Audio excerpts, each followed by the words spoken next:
Mwe mwese mukurikira imbonesha kure ya Hejuru TV turasubiye kubahereza kaze mwe mudahwema kubana natwe mu biganiro n'amakuru tubagezaho iminsi yose. Ibitabo vya Kapiteni Rukindikiza na General Rugigana bituma twibaza ingene ubutungane bukora mu Burundi. Twaraye dukurikiye ikiganiro gikomeye ariko kitoroshe cabereye kuri X canke Twitter ejo ku mugoroba ku itariki ya 15 Munyonyo 2024. Ivyo biganiro tukaba twabibagejeje ko kuri uyu munsi hari igice ca mbere hamwe n'igice ca kabiri. Ico kiganiro cari catunganijwe na Reino Butari, abatumiri yari Colonel Alfred Nkurunziza yahoze ari umushikiranganje wo kwivuna abansi w'u Burundi kuva mu 1997 gushika mu 2000. Harimwo kandi Lieutenant Jean Ngomirakiza n'intwazigabo yonyene yafunga ibigandagurwa rya President Melchior Ndadaye hamwe n'umumenyesha makuru Innocent Muhozi. Hari abandi batari bake rero bafashe n'ijambo muri ico kiganiro. Kino kiganiro cashimikira kubiherutse kwandika mu gitabo Ma Vérité sur l'assassinat de Ndadaye ca General Joseph Rugigana. Abatari bake bakaba baranagarutse ku gitabo Trahison au Burundi ca Capitaine Gratien Rukindikiza. Iki kiganiro rero cavugiwemwo ibintu byinshi bihambaye cyane ari navyo bituma umuntu yo kwibaza ingene ubutungane bukora. Ibi bintu byose byobaye vyiza iyaba byaravugiwe mu rubanza rwa President Ndadaye kandi rukaba ku mugaragaro maze abarundi bose bakaronka umuco. Reka hano rero tubasangiza bimwe mu byo twakurikiye muri ico kiganiro batabashije kubikurikira byompi, ariko kandi ushaka nido yavyo woja kubiraba. Hariho ibice bibiri kuri imbonesha kuri ya Hejuru TV nibibanziriza iyi video. Ariko rero turaza guhera gato kubijanye n'izi ntwanzagabo zibiri Rukindikiza na Rugigana. Ese aba bompi boba ari bande? Colonel Nkurunziza na Lieutenant Ngomirakiza ntibemera ivyo General Rugigana yanditse, turaza kubigarukako. Ariko kandi Mutama Mbonimpa we yagize ati CNDD-FDD ntishaka ukuri kubera nayo yihutiye kugandagura abazukuri. Ariko kandi Innocent Muhozi wakagira ati abateguye urupfu rwa President Ndadaye barimwe abatutsi n'abahutu, abarundi n'abanyamahanga. Ariko kandi Bob Rugurikana ku rundi ruhande akagira ati iki gitabo kije gukoreshwa mu matora. Navyo turaza kubira hamwe, turaza guhereza kurebera hamwe aho ubutungane bwoba buri muri iki gihe mu gihugu ucu Burundi. Fyonda subscribe canke sabone niba utari wafyondako, wibuke no kubisangiza bagenzi bawe kugira badacikwa n'amakuru yose tubagezaho mu vyo tubatunganiriza iminsi yose. Nimbonesha kuri ya Hejuru TV turabahaye kaze.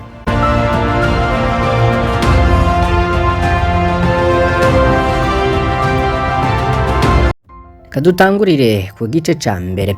Rukindikiza na Rugigana boba ari bande? Izi ni intwazangabo ziherutse gusohora ibitabo bikomeye mu bijanye n'igandagurwa rya President Melchior Ndadaye mu 1993. Zose zari zifise amabanga ahambaye mu bijanye n'umutekano w'umukuru w'igihugu wo mwaka. Kapiteni Gratien Rukindikiza ari umukuru w'abasirikare bagendanira umukuru w'igihugu, Le Garde du Corps. Igitabo ciwe Trahison au Burundi casohotse muri Gitugutu 2023. Gratien Rukindikiza akavuga ko atarasanzwe ari umugenzi wa President Ndadaye ko babonanye ubwa mbere mu ijoro ryo kwigenekezo rya gatatu kwezi kw'indwi 1993 mu gihe hari abasirikare bashatse kwica Melchior Ndadaye ataranahira ngo abe umukuru w'igihugu, maze Gratien Rukindikiza arabankira kubera iryo joro ari we yarariraho Melchior Ndadaye yaba kuva atsinze amatora. Mu nyuma President Ndadaye maze kurahira yahavuye agena Kapiteni Rukindikiza mu mabanga ahambaye yo kumucungera vya hafi. Mu gitabo ciwe Kapiteni Rukindikiza yerekana ingene muri Gitugutu 1993 yarungitswe muri Ile Maurice ku munota wa nyuma gutegura urugendo rwa President Ndadaye, yongera yarategekwa kugaruka mu Burundi nyuma y'itariki ya 21 kwezi kw'icumi 1993. Kapiteni Rukindikiza abona ko ibi bishoboka byose byakozwe kugira baze bice President Ndadaye atagira gitabara. Kapiteni Rukindikiza rero yahavuye ahungira mu Bufaransa ku gutinya ko agarutse mu Burundi nawe yoshobora kwicwa. Lieutenant Joseph Rugigana yatwara abasirikare bakorera amablende bari bajejwe gucungera ikirimba ca President Ndadaye. Igitabo ciwe casohotse muri gitugutu muri uyu mwaka turimwo 2024. Muri ico gitabo avuga ko ivyo yakoze yagerageza kurwanira President Ndadaye ku itariki ya 21 kwezi kw'icumi 1993 mu gihe ikirimba c'umukuru w'igihugu cari catewe kugeza aho ashobora kumusohokana ikirimba ari muri blende. Ingene yamushikanye mu ikambi ya Kamuha akamuhereza bari barongoye igisirikare c'u Burundi. Muri ico gitabo Joseph Rugigana aravuga abo yagiriza ko bahemukiye umukuru w'igihugu. Igitabo ciwe rero kiragaruka cane ku ngorane yagize mu nyuma mu gisirikare kubera amabanga yarazi kwigandagurwa rya President Ndadaye. Colonel Nkurunziza na Lieutenant Ngomirakiza ntibemera ivyo General Rugigana yanditse. Mu kiganiro c'ejo bamwe mu bagirijwe na General Rugigana, Colonel Alfred Nkurunziza na Lieutenant Jean Ngomirakiza bariyamirije rwose ivyo Joseph Rugigana yabanditse ko. Colonel Alfred Nkurunziza aravuga ko atigeze aba muri Kamuha igihe Lieutenant General Rugigana yahashika na President Ndadaye, akanongera ko atawundi n'umwe yari bwigera avuga ico kintu mu myaka 31 iheze. Colonel Nkurunziza yarababajwe cyane n'ingene ubu ariho Rugigana aje kumwagiriza kandi yararonse ahantu henshi yari kubivugira, na cane cane imbere y'umurwi wa ONU wabikoze ko amatohoza be n'umurwi w'amatohoza warugize n'amashirahamwe mpuzamakungu yigenga. Lieutenant Ngomirakiza nawe akiyamiriza ivyo yanditswe ko na Rugigana be na Rukindikiza, akerekana ingene ariho yari akiva kwiga muri Ukraine, n'ingene yari hari abasirikare bamutegetse kubaha urufunguruzo rw'ububiko rw'ibikoresho vyo gusanura amablende. Yibutsa ko ari we Ntwazagabo nyene yapfungiwe igandagurwa rya President Ndadaye kiringo c'imyaka 10. Lieutenant Ngomirakiza rero akemezwa ko azi vyinshi cane ku bijanye n'amadosiye y'igandagurwa rya President Ndadaye kubera yafashe umwanya wo kurondera mu myaka 10 yamaze afunzwe. Colonel Nkurunziza na Lieutenant Ngomirakiza barababajwe n'ingene abanditse igitabo babagirije batabasavye ko nabo batanga umuco wabo. Abaremesheje ikiganiro barasavye Colonel Nkurunziza na Lieutenant Ngomirakiza ko botanga umuco wabo kuboba barateguye itembagazwa n'igandagurwa rya President Melchior Ndadaye, ariko bavuze ko nabo atabo bazi. Bo nyabona bagirije General Joseph Rugigana ko nawe afise uruhara rukomeye mu vyabaye kubera ko bwabo bitumvikana ingene amaze gusohokana umukuru w'igihugu yashimye kumujana iyo abamwica bari bari. Ku bwabo Rugigana nawe ntiyera mu vyabaye. Mutama Claver Mbonimati CNDD-FDD ntishaka ukuri kubera nayo yihutiye kugandagura abazi ukuri. Mutama Petero Claver Mbonimpa muri ico kiganiro yibukije ko yakoranye rwose na Melchior Ndadaye aciyamamaza kandi ko yakurikiranye ibijanye n'igandagurwa ryiwe. Mbonimpa rero yibukije ingene ari we yanyonga imodoka ya Melchior Ndadaye mu ntara zose, mu makomine yose, mu mitumba yose. Ndadaye rero akaba yaragendeye mu kwiyamamaza. Yaribukije kandi ko aho hose umutekano wa Melchior Ndadaye bari mu minwe ya Kapiteni Ildefonse Mushwabure kuva ico gihe c'imyiyamamazo kugeza arinda yicwa. Kubwa Mbonimpa, Mushwabure nawe azi vyinshi yotanga. Mutama Petero Claver Mbonimpa yaribukije ko nawe yafunzwe mu 1994 maze asanga mu munyororo Lieutenant Ngomirakiza n'abandi basoda bato bato harimo abasubuzi officier n'abahome de troupe bagirizwe urupfu rwa President Ndadaye. Hano rero yavuze cyane Lieutenant Ngomirakiza, Sergeant Chef Dominique Domero na Caporal Philbert Ndumukama batazirakiwe. Domero yari umusirikare yanyonze indege ya kajugujugu kuri wa 21 kwezi kw'icumi 1993 maze akwira makambi yose y'igihugu kumvisha abandi basirikare ko boshigikira itembagazwa ry'ubutegetsi. Mbonimpa rero akibaza iyo uwo musoda muto yakuye ubwo bubasha.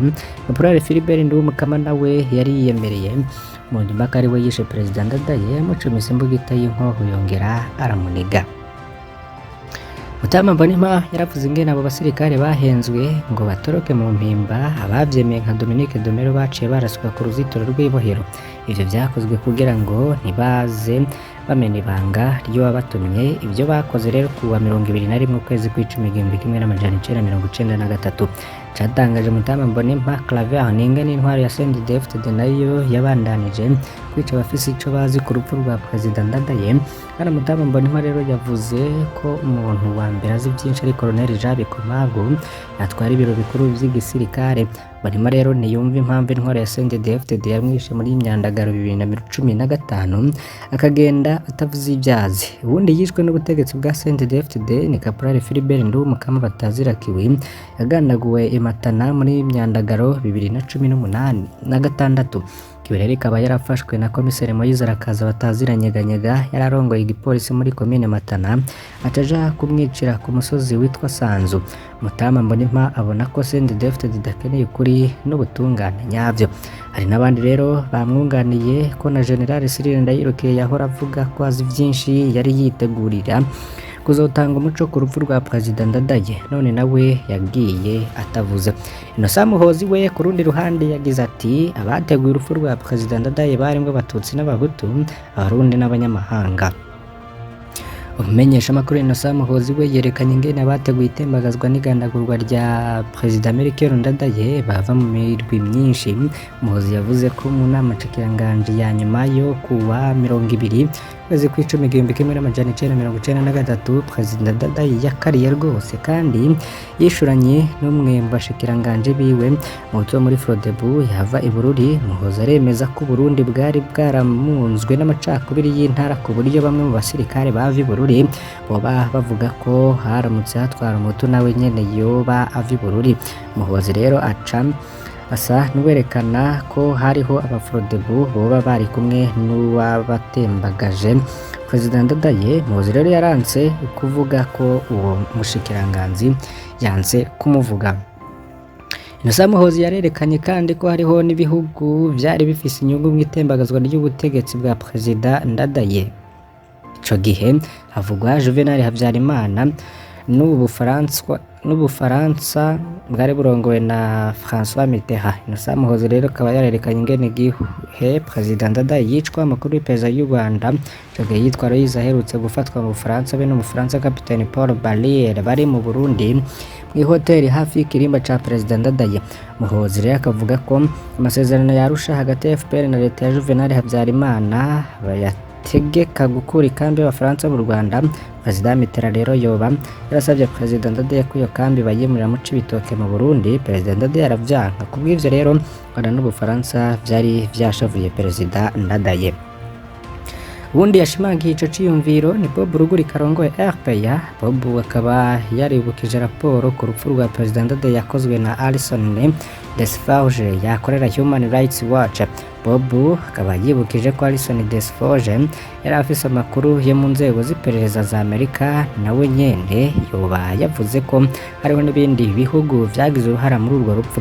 Ubundi yavuzwe ko aherutse kubivuga ko n'umumenyesha makuru w'umubirigikazi Colette Braeckman yoba yaravuze ko u Rwanda rwa Juvenal Habyarimana na Zaire ya Marshal Mobutu zishobora kuba zaragize uruhara mu rupfu rwa Perezida Ndadaye. Yoba yongeye ko igihugu ca rutura atatomoye neza. Ku ruhande rwa Bob Rugurika wakagira ati iki gitabo kije gukoreshwa mu matora. Bob Rugurika yarashimitse cyane ko CNDD-FDD idakeneye ukuri n'ubutungane ariko ikeneye kwama ikoresha izina rya Perezida Ndadaye mu matora.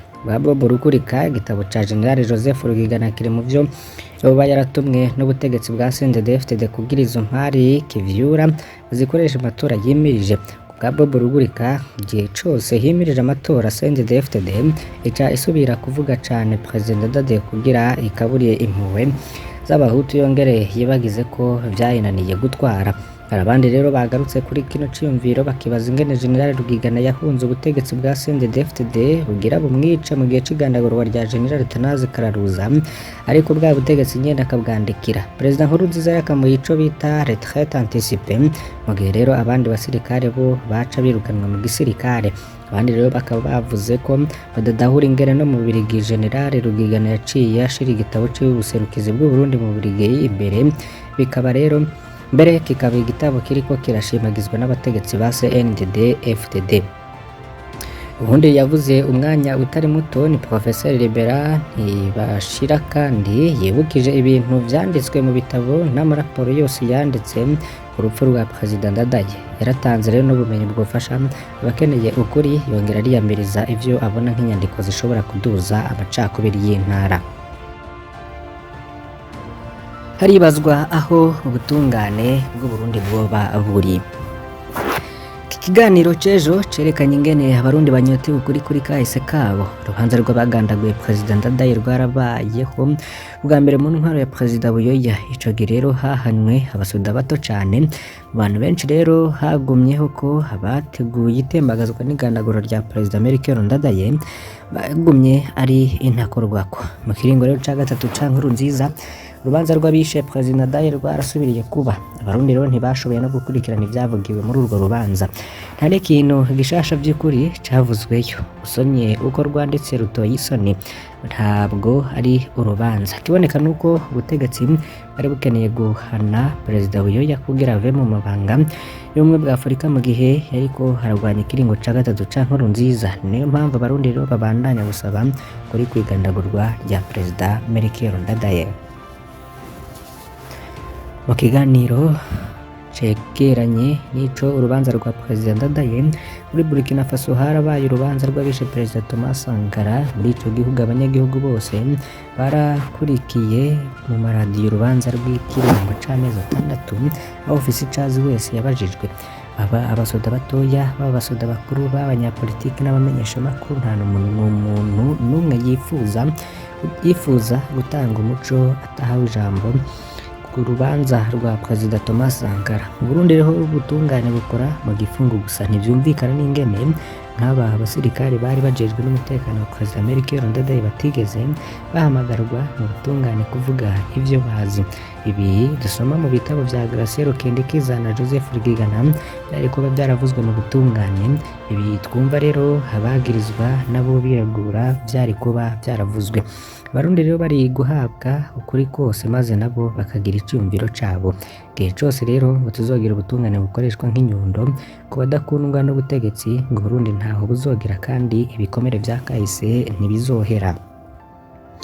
Mu gusozera iyi nkuru, ibitabo vya Kapiteni Graciela Kendikiza na General Joseph Rukigana vyarakoze ikintu gikomeye. Kuba rero batanze intahe zabo no kuri kwabo ni vyiza, vyatumye rero habaho n'ikiganiro kitigeze kibaho mu bijanye n'igandagurwa rya Perezida Melchior Ndadaye mu gihe yakweze ivyago bikomeye vyakoze ku Barundi bose. Ni vyiza ko hoboneka n'abandi benshi bandika bagatanga ukuri kwabo n'intahe zabo, bizofasha rero kubaka ukuri no kunywanisha Abarundi. Igandagurwa rya Perezida Melchior Ndadaye ryarakoze kandi ubwicanyi bukomeye cyane mu gihugu. Birahambaye ko haboneka n'abatanga umuco no kuri ubwo bwicanyi. Abatutsi n'abahutu bo muri Prona barishwe batemagujwe imipanga mu mihingo myinshi cyane y'igihugu muri Gituguti 1993. Abanyeshuri b'abatutsi barenga 50 baraturiwe muri Lycée Kibimba. Mu basirikare nabo barishe abafudebu bari baguriyemwe abahutu. Hatanguye kuboneka abasirikare b'abatutsi bandika ku rupfu rwa Perezida Ndadaye. Vyoba vyiza cane babonetse abafudebu nabo bandika ku bwicanyi bwakorewe abatutsi n'abahutu bo muri Prona nyuma y'igandagurwa rya Perezida Ndadaye. Ese n'ubundi bwicanyi, urugendo rwo kuvugana kuri no kunywana ni rurerure, ariko dutegerezwa kwemera rufatanya kugira ngo Uburundi bukire. Niko Pacifique Nazwe yoba ahejeje gushikiriza kuri Facebook yiwe. Abatunganije ikiganiro bavuga ko General Joseph Rukigana atemeye kwitaba ico kiganiro, ariko yemeye kwitaba space arangije amakoraniro, ariko aratunganya ibihugu bitandukanye. Nayo rero iyo space yiwe hazokoresha canke azoyitabira, tuzobagezaho ivyaba bizovugirwamwo ni kuri iyi mbonesha kure ya Hejuru TV. Hari iyindi nkuru rero tutabagejejeho kuri iyi mbonesha kure ya Hejuru TV. Hari icatumye Jean Dodier Ndayiziga kurwa mu Cibitoke Kayanza rero ho ntibigiye koroha, ubwo twagiye mu gisata c'umutekano hamwe n'agateka kazina muntu. Intara ya Kayanza rero ifise uhujejwe pereza mushasha Jean Dodier Ndayiziga batazira muzungu. aje mu Kayanza rero avuye mu ntara ya Cibitoke aho atamaze n'ukwezi kumwe gusa. Mu Cibitoke akaba yarirukanishijwe n'abategetsi kubera ubukozi bw'ikibi bumuranga. Jean de Dieu Ndayizigana umukozi w'iperereza yinyegeza cane atifuza kumenyekana, niyo mpamvu benshi bamwita umusenzi. Hano rero turaronka intahe y'umuzi kuva kera. Yavuye mu Cibitoke ateye ubwoba umuyobozi w'ibitaro ko azomwica. Namwe mu bakurikiranira hafi ibikorwa vya Jean de Dieu Ndayiziga batazira muzungu yanditse agira ati icamukiye mu Cibitoke n'ubwoba yateye directeur wa hopital Cibitoke ngazomwica. Uko byagenze, Jean de Dieu yagiye gutora umugabo yari arwariye mu bitaro vya Cibitoke ngamujane ngo baramutumye. Umuyobozi w'ibitaro yamusavye urupapuro rwo musinyira ko atazomubazwa. Jean de Dieu yaranze kumusinyira, directeur nawe aca aramumwima. Bukeye rero basanze wa muntu yitorokeye ibitaro, niho Jean de Dieu abwira directeur w'ibitaro ko atamugarukanye azomwica n'umuryango wiwe. Umuyobozi w'ibitaro yaratabaje abakuru, ubwo nyene Jean de Dieu baraye rero bamukuye, ariko kuba baciye batwara mu yindi ntara umuntu nk'uyo nivyo bitumvikana. Nimba rero ahushije kwica umuyobozi wa hopital Cibitoke azokwica uwahandi. Umwicanyi rero yiyorobeka kuko hari amaze kwandikwa inkuru nyinshi zivuga kahise ka Jean de Dieu Ndayiziga batazira muzungu, biganye mu mashuri yisumbuye Gitega no muri kaminuza y'u Burundi muri psychologie, muri kaminuza IGR Bujumbura, umuzi w'umusenzi wo mw'ishengero rya Pentecote rya Nyakabiga, bandi nk'umunywanyi wa AMS datereko mabi y'ubutegetsi bwa CNDD-FDD. Bava hamwe rero baratangaye bumvise kuko bamuzi nk'umuhungwabo wa Sylvestre Ndayizeye Abdara, yahoze ari umunamatari wa Karusi, mumwe mu bayobozi b'iperereza, akaba yabatwara n'igisata c'imihari ikomoka kuri CNDD-FDD ku rwego rw'igihugu. Uzi Jean de Dieu Ndayiziga kuva kera rero akaba yagize ati uwo Jean de Dieu ni umuntu mubi cane. Abo mw'iperereza baramwizigiye muri 2010, yarasanzwe ari mu nzego zirongoye urwaruka rwa MSD mu ntara ya Karusi, kandi yarakunda cane kuba mu bandi kugira ngo abakuremwo amajambo agone cane abatutsi. Ntiyigera rero avuga ubwoko bwiwe, abaravye ukosa bakanamwihendako. Nazi ko mwakoze n'amatoza ku inyuruzwa rya Jeremy Nduwimana utazira fupi yatwara urwaruka rwa MSD mu ntara ya Ngozi. Jean de Dieu Ndayiziga yakoranye na Joel Sindaye yari mu batwara MSD Ngozi. Abo nibo bakoze mu inyuruzwa rya Jeremy Nduwimana, babikora na Joseph Mathias Niyonzima utazira Kazungu. Nimba rero muvyibuka, Jeremy yaciye aja mu Karusi, burya bamwiciye i Karusi. Umwe mu bakozi b'iperereza rero nawe yagize ati ikindi catumye barungika muzungu mu Kayanza nuko bita Nyiganga canke Nyeganyega yabuze uwo bakorana w'umwicanyi nkawe. Jean de Dieu Ndayiziga na Moise Arakaza rero basanzwe badakundana. Jean de Dieu ari mu batumye Nyeganyega kurwa muri commune Kabezi, ho Jean de Dieu yari afise n'abagenzi benshi nibo bamusavye ko bamukuzayo. Naho rero badakundana mu iperereza, biteze ko bazokorana ku madosiye akomeye, bakongera bagacungana bakaza bararegana. Burya ibikorwa by'iperereza ntivyoroshe, no kuregana birakenerwa, ariko bikaba bizwi ko nyakibi bakorana iyo hageze kwica. Ico nturangirize ko coco nuko ngo Abanyakayanza baguwe kandi cane. Makuru Jean de Dieu Ndayiziga rero batazira muzungu arakora n'ayandi menshi tumaze kuronka avuga ivyamuranze. Hari amasanamu yiwe rero ariko ahanahanwa irya nino ku mbuga ngurukana ubumenyi wahawe kibanza muri iyo ntara nshasha agiye kurongoramwo iperereza. Turabakengurukiye cane mwe mudahwema gukurikira amakuru n'ibiganiro vy'imbonesha kure ya Hejuru TV. Mbasabe kugira ngo ntimuze gucikwa n'ayandi yose tubategurira kandi tubagezako. Mane bahezagire.